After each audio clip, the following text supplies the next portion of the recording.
When your spouse thinks they can pull a fast one and make off with your savings, but you're not as blind as they think. From secret accounts to emotional showdowns, this one's a roller coaster. Don't miss the twist that leaves her with nothing but empty pockets and a lesson learned the hard way. My wife decided to take a detour into infidelity and made off with a cool $10,000. So, in a fit of financial freeze, I locked down our accounts and turned her little escapade into a cautionary tale. Here's the full saga, updated and ready for your reading pleasure. She thought she had me all figured out, but I turned her little scheme into a bonfire of epic proportions. My girlfriend and I have been on this wild ride together for 7 years now, and we've officially been hitched for 4 of those adventurous laps around the sun. We recently settled into a new apartment in a pretty decent city, convinced it was the beginning of a grand adventure. The spot was quite charming, featuring 2 cozy bedrooms, a delightful balcony, and a location that could make even a GPS do a little happy dance. We had this joint savings account that we've been nurturing like a prized plan for years, all in hopes of taking a grand adventure overseas. Well, everyone was convinced we had hit the jackpot. Folks would chuckle about us being that couple who never had a spat, always in perfect sync like a well-rehearsed duet. I was on the same page, right up until everything decided to take a nosedive. Zoom ahead a bit, and I began to realize that something was off. She used to spill all her secrets to me, even the silly ones like what she had for lunch or if she spotted a goofy dog on her way back home. And just like that, she hit the brakes. She'd waltz in the door, hardly muttering a syllable, and make a beeline for her phone like it was a long-lost friend. I'd inquire about her day, and she'd respond with a single word or just a casual shrug, as if I'd asked her to solve a complex math problem instead of just making small talk. It felt as if I was sharing my space with a complete mystery wrapped in a riddle. I attempted to wave it away, convincing myself she was just having a rough day, but things only escalated from there. Her phone turned into her trusty sidekick. As soon as I strolled into the room, she'd click that lock like it was a game show buzzer, and I was the contestant who just gave the wrong answer. She began taking calls in the other room, giving the door a firm little push as she closed it behind her. I had a hunch that something was brewing in the background. She had never found herself in quite this predicament before. The late nights, those magical hours when the world quiets down, and the only company you have is the glow of your screen and a cup of coffee that's seen better days. She strolled in well past her promised time, spinning a tale about errands and a friend that needed meeting, as if she were the star of her own little drama. There was that one time when she just waved goodbye to excuses altogether. Strolled in at 10 p.m., all casual-like, as if that was the most ordinary thing in the world. You know, just another day in the life of a night owl. It all hit the fan when my friend decided to have a little chat with me on the side. He had that look on his face, you know, the kind that screams, "I'd rather be anywhere else right now." He mentioned that he had caught a snippet of her conversation while sipping his latte at a coffee shop a few days back. She was chuckling away, chatting about the art of discretion, and casually dropped the name of some fella called Ryan.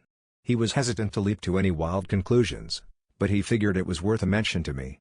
My stomach took a nosedive. I gave him a nod and kept my composure, but inside, I was a volcano ready to erupt. I began to keep a sharper eye on her, especially since she seemed to be putting in a bit more effort for these so-called errands. New perfume, snugger outfits, the whole shebang. One evening, she walked through the door, and I could have sworn there was a hint of cologne trailing behind her like a mischievous ghost. Not my circus, not my monkeys. I kept my mouth shut and tucked it away like a secret recipe for disaster. I figured I should probably have some solid evidence before diving into anything. You know, just to avoid any potential facepalms later on. There it was, my golden opportunity, just sitting there with her laptop wide open, like a treasure chest waiting to be explored. I clicked open her email. She had it all logged in, probably thought I wouldn't take a peek. And there it was, just sitting there like it owned the place. A conversation with a fellow named Ryan. Some cheeky texts, a rendezvous at a local watering hole, and a hotel bill that's still fresh from last week. My hands were doing a little dance of their own. I took a screenshot of just about everything under the sun. I shot off the email and logged out faster than you can say reply. I was trying to keep my cards close to my chest, no need for her to catch on just yet. I sat around for a few days, plotting my next brilliant move like a chess master with a penchant for snacks. She strolled in late once more, spinning a tale that was as half-baked as a cookie left in the oven too long, claiming she was just lending a hand to a friend. I'd reached my limit. I spread the screenshots across the kitchen table, making it look like I was about to solve a mystery worthy of a best-selling novel. As she strolled in, I casually mentioned that we had a little chat on the agenda. Upon spotting the papers, she came to a sudden halt, as if someone had hit the pause button on her life.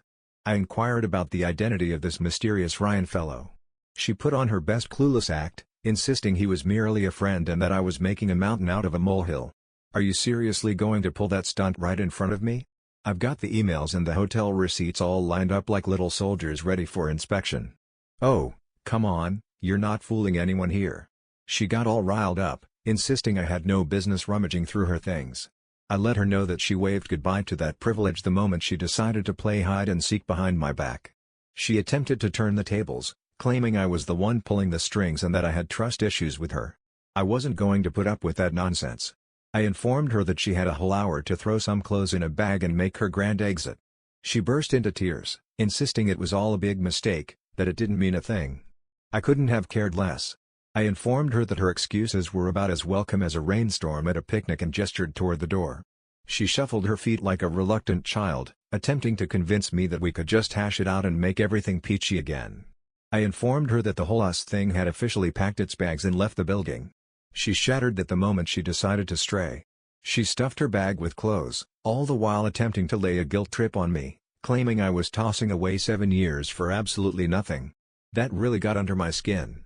She had the audacity to point fingers at me as if I were the one tossing grenades into our lives, when all along, she was the one playing hopscotch with trouble. I informed her that she wasn't allowed to don the victim's cape this time around. She had made her decision, and now she was ready to roll with it. She took off, claiming she was crashing at a friend's place. I couldn't have cared less about her destination, just as long as it wasn't that particular spot. Anywhere but there, really. The following morning, I picked up the phone and dialed a divorce lawyer, because who doesn't love a little legal drama with their coffee? That afternoon, I sat down with him, handed over the screenshots, and spilled the beans on everything. He laid it all out for me, saying we had to safeguard my assets before she pulled any fast ones. I filled him in on our joint savings account, the one we'd been dutifully stuffing with cash for what feels like an eternity. He proposed we freeze it, just to keep her hands off it while we figured out the mess we were in.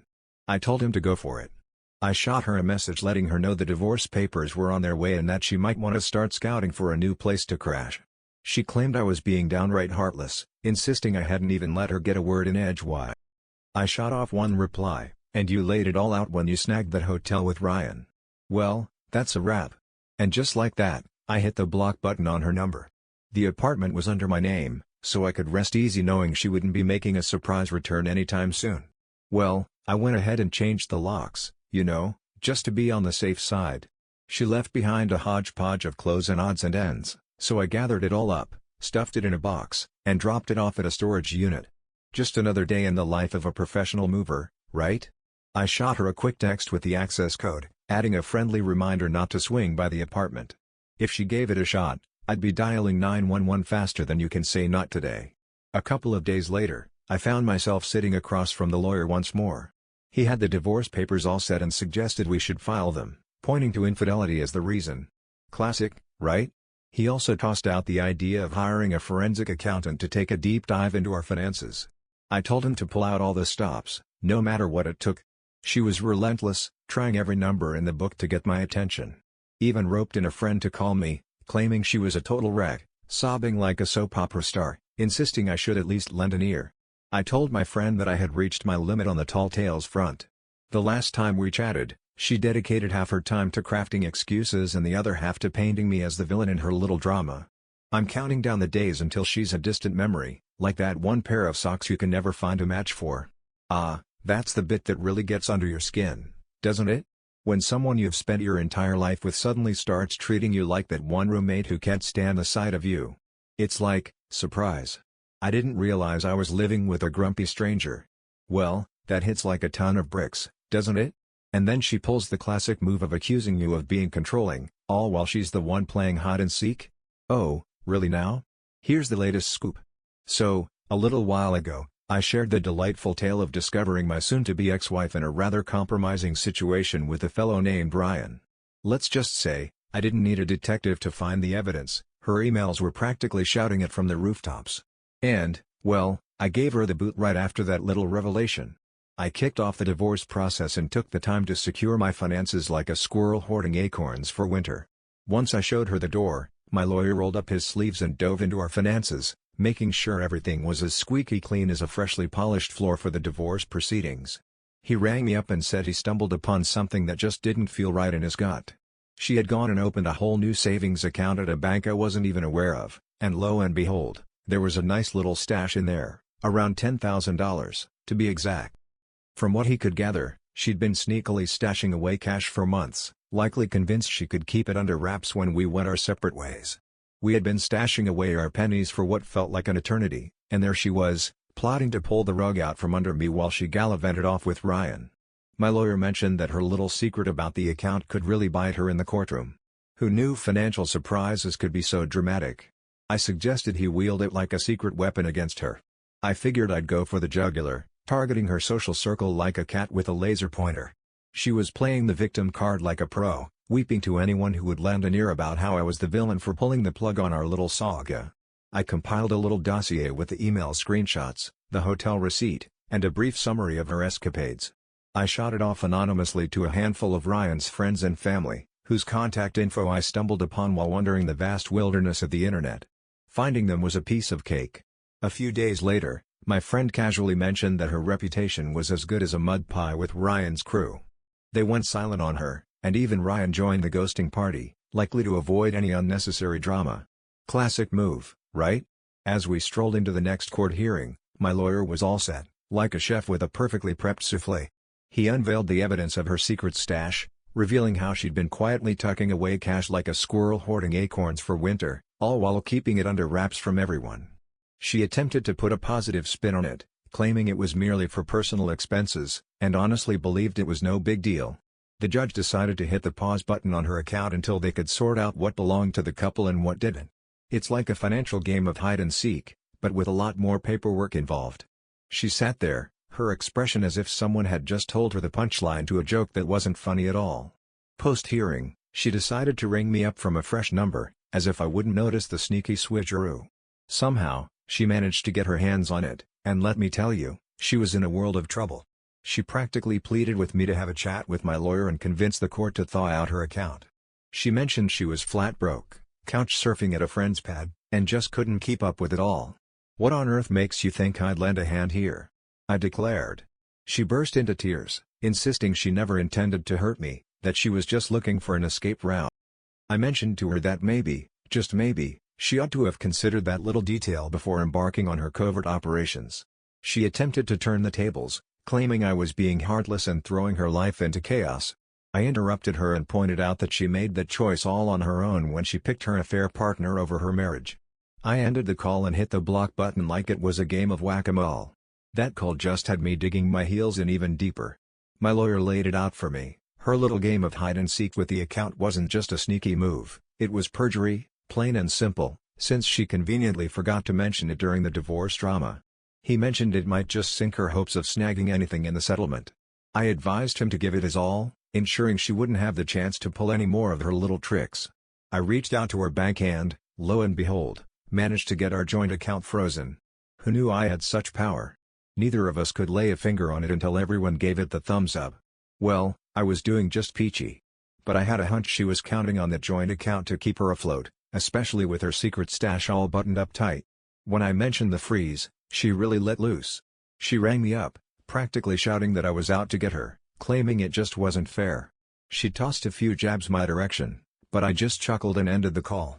The divorce saga rolled on, and my lawyer was strutting around like a peacock, convinced we had her cornered like a cat in a bathtub. The secret account was like finding a hidden treasure chest in the attic, totally unexpected and a total game changer. I took extra care to ensure she stayed out of my life, like a cat avoiding a bath. She attempted to connect through her network, like that friend of hers who shot me a message saying she was having a tough time and just needed someone to chat with. I let him know that I'm not exactly equipped with a couch and a notepad, so he should probably stop reaching out to me. As if her life wasn't already a circus, I got the scoop from my buddy that Ryan had vanished into thin air. So, it turns out that once I shared the file with his buddies, he decided to give her the cold shoulder. Classic, right? She found herself without a boyfriend, a dime to her name, and absolutely no shoulder to cry on.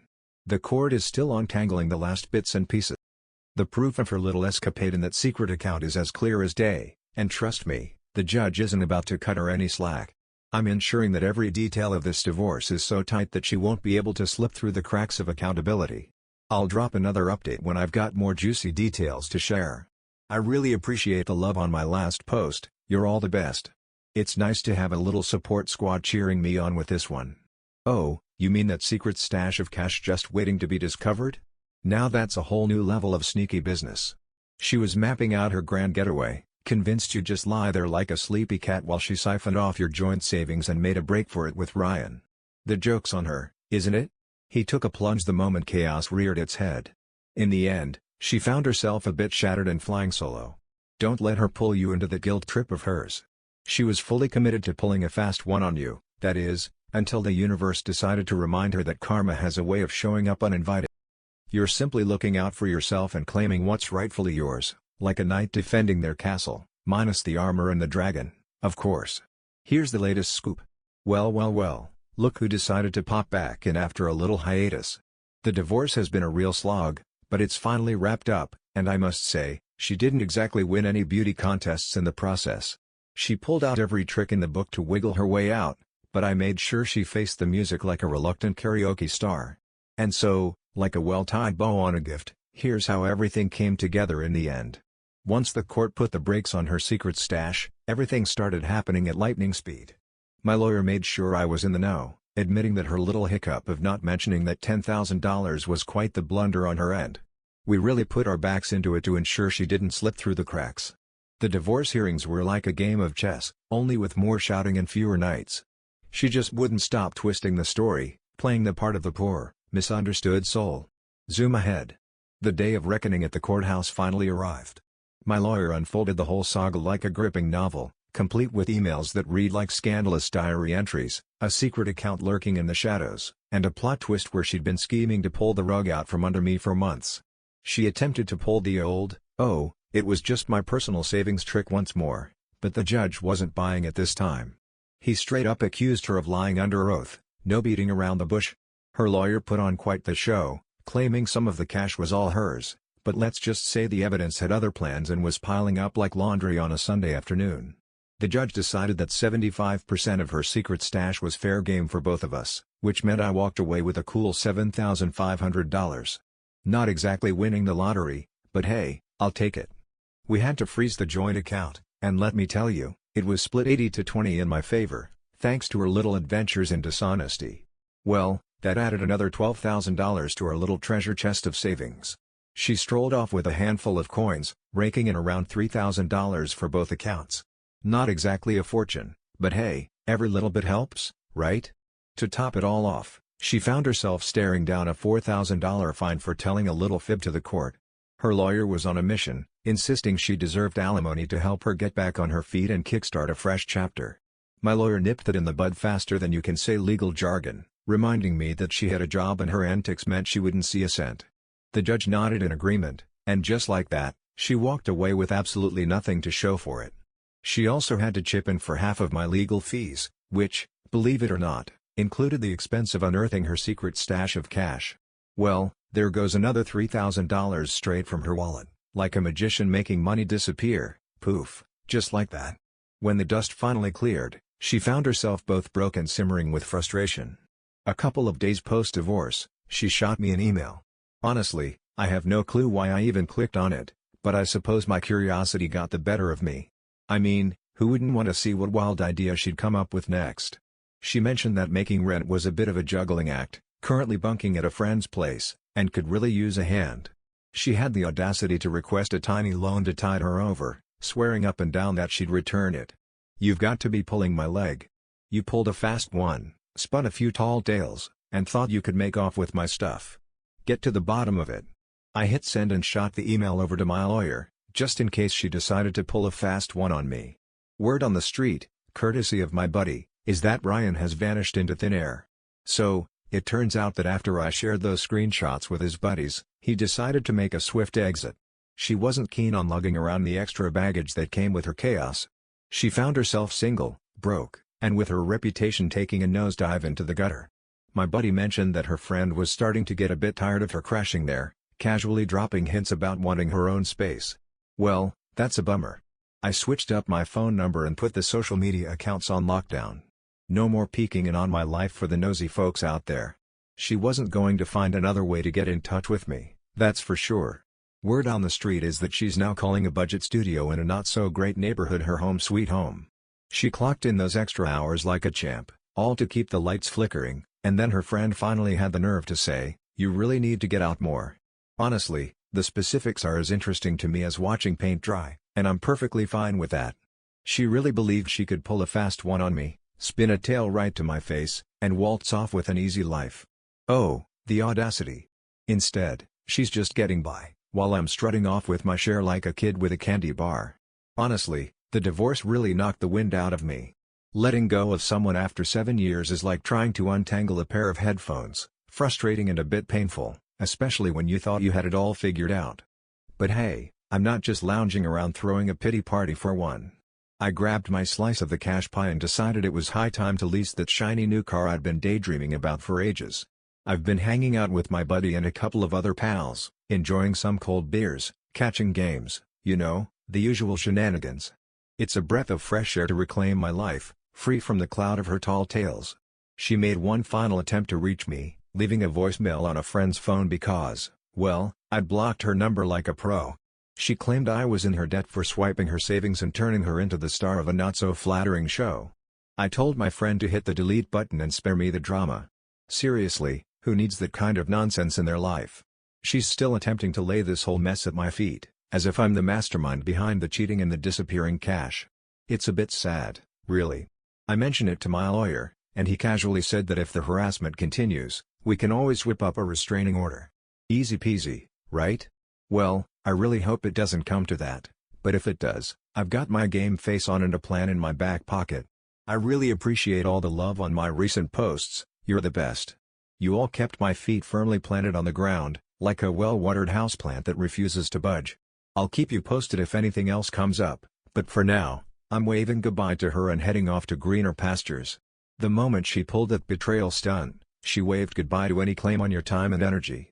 A shiny new car, great pals by your side, and a sprinkle of tranquility? Sounds like the perfect recipe for a joyride through life. Well, that's a comeback worth cheering for. You've totally earned that shiny new beginning. Wishing you all the fun in the world. And if she decides to waltz back in with her usual theatrics, it seems you've got the perfect squad ready to put on a quick curtain call. Keep climbing, my friend. Imagine stumbling upon your partner's secret stash of cash, all while they're busy planning a future with someone else. What's your next move? A dramatic confrontation? A well-timed exit? Or maybe just a good old-fashioned snack break to process the absurdity of it all? Drop your thoughts in the comments below, we're all ears. Thanks for hopping on board with us today in our little corner of the universe. Don't forget to give us a thumbs up, subscribe, and ring that notification bell, because you definitely don't want to miss our next adventure. Catch you later, alligator.